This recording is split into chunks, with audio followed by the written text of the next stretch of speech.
Insurance డబ్బు కోసం సొంత చెల్లినే కాటికి పంపాడు ఓ దుర్మార్గుడు.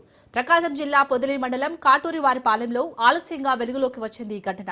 పునుగోడుకు చెందిన సంధ్య పెళ్లై భర్తతో విడాకులు తీసుకుని అన్న దగ్గరే ఉంటుంది. అయితే రియల్ ఎస్టేట్ వ్యాపారం చేసే అన్న మాలపాటి అశోక్ కుమార్ అప్పుల ఊబిలో కూరుకుపోయాడు.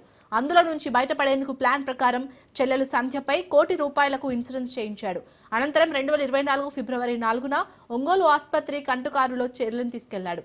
ఈ క్రమంలో సంధ్యను ఊపిరాడకుండా చంపేసి కార్ యాక్సిడెంట్ గా చిత్రీకరించాడు. అయితే ఈ ఘటనపై విచారణ చేస్తున్న పోలీసులకు అన్నపై డౌట్ వచ్చింది.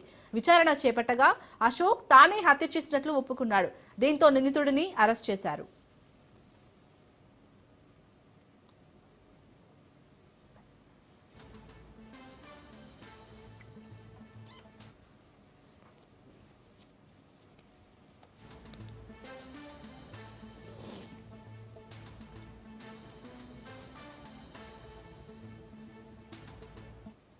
సంవత్సరం ఫిబ్రవరి 4వ తేదీన ఒక యాక్సిడెంట్ కేసు నమోదు కావడం జరిగింది.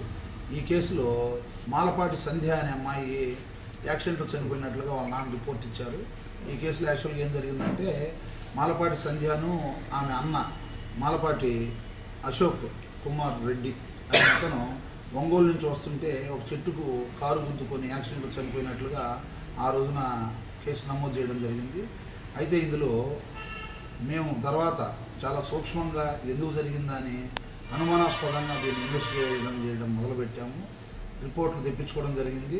ఆ రిపోర్ట్లో అమ్మాయి asphyxia due to multiple pressures on the neck, అంటే ఊపిరాడకుండా చేసి గొంతు మీద మొక్కడం వలన అమ్మాయి చనిపోయినట్లుగా పోస్ట్మార్టం రిపోర్ట్ అయింది. మేము వెంటనే దీన్ని మర్డర్ కేసుగా మార్చి ఇన్వెస్టిగేషన్ చేయడం మొదలుపెట్టాము. మా దర్యాప్తులో ఆశ్చర్యకరంగా ఈ అమ్మాయి కేవలం కూలి పనులు చేసుకొని బతుకుతూ ఉంటుంది.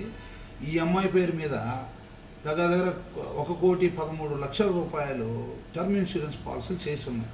అక్కడ మాకు చాలా స్ట్రాంగ్ సస్పీషియస్ వచ్చి ఇందులో దర్యాప్తు చేయడం మొదలు పెడితే మాకు ఇంకొన్ని ఆశ్చర్యకరమైన విషయాలు తెలిసినాయి. ఈ రోజున ముద్దాయిని అదుపులోకి తీసుకొని మా ఆఫీస్లో మధ్యవర్తుల సమక్షంలో మేము విచారించడం జరిగింది. అందులో క్లియర్గా అతను చేసిన నేరాన్ని ఒప్పుకోవడం జరిగింది.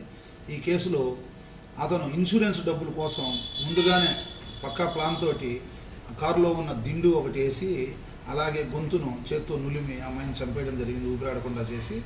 గత సంవత్సరం